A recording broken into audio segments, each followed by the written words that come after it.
Friend. Oh. Hey guys, I'm Brent Rose, writer and habitual buzzer of towers, and today we're going head to head with the new GoPro Karma and the DJI Mavic Pro.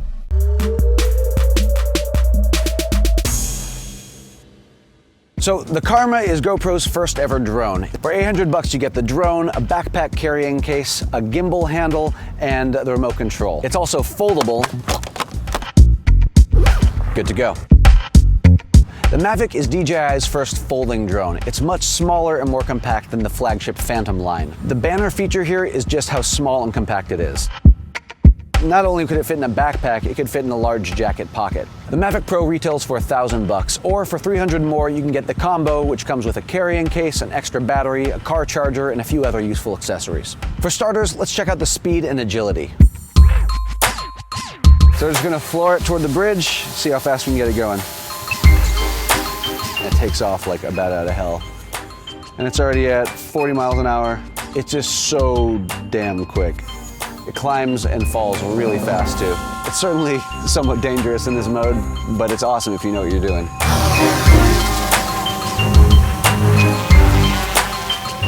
28, 30, 34, peaks at about 34 miles an hour.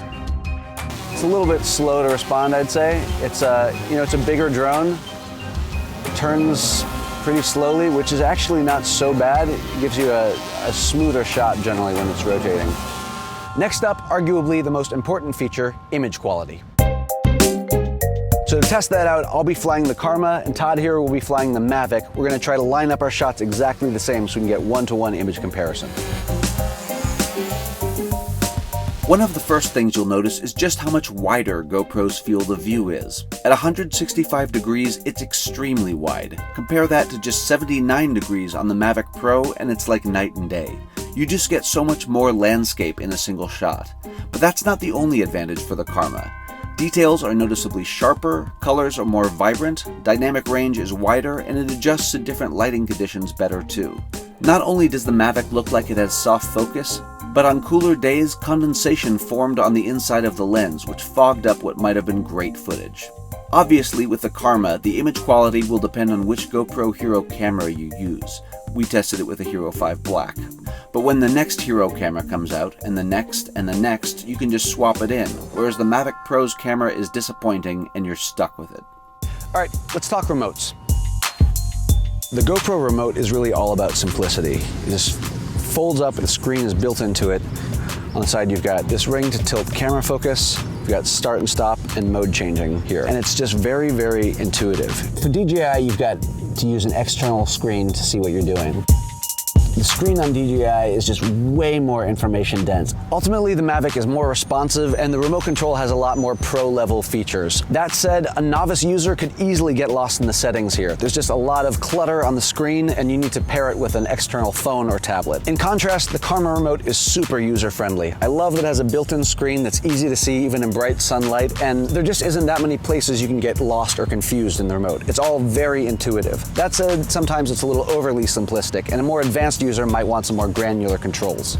Now let's compare intelligent modes and unique features. A big point for the Mavic is that it can track a moving subject by using its camera alone. You just tap a person on the screen, hit confirm, and the drone will follow it. Unfortunately, it won't adjust its altitude, so if you're traveling downhill, you'll appear to get smaller and smaller as you go. When this feature works, it's really cool, but it's definitely buggy. On one bike run, it lost me early on and just started spinning frantically in circles. Still, it's better than no tracking capabilities at all, which is what you get with the Karma. The Mavic also has a whole suite of sensors, so as long as it's not in sport mode, it has obstacle avoidance while flying forward. Let's see if I can crash it into myself. My nipples! There you go. So one of the biggest distinctions between these two drones is that the camera on the Karma is basically just a GoPro. So not only is it removable, but so is the stabilized gimbal. You attach it to this little Karma grip, as they call it, lock it in, and now you have this very slick, stabilized rig. So to test it out, we'll do a little head-to-head with the standard grip and the gimbal.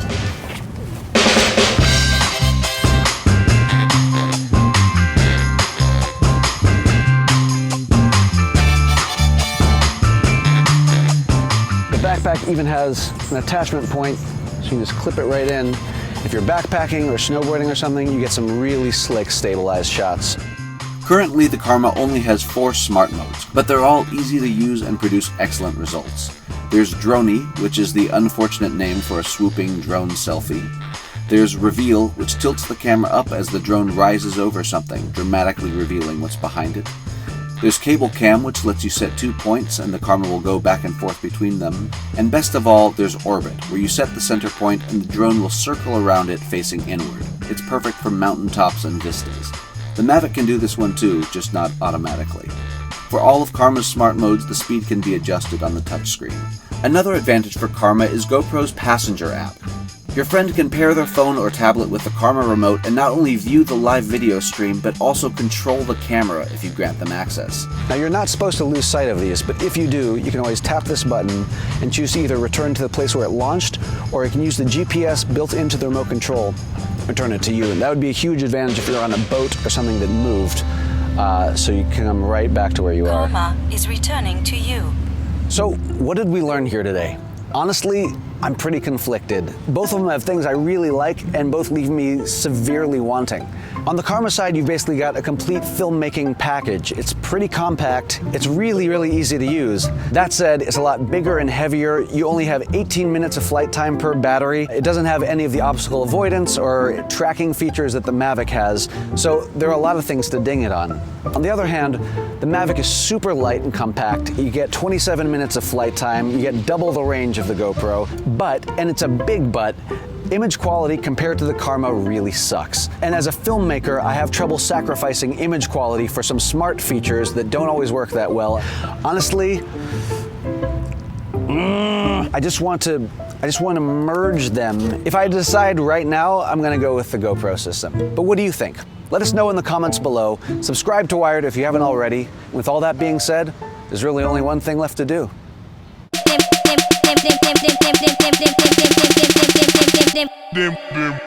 Are you ready? Are you ready? Tug of drone!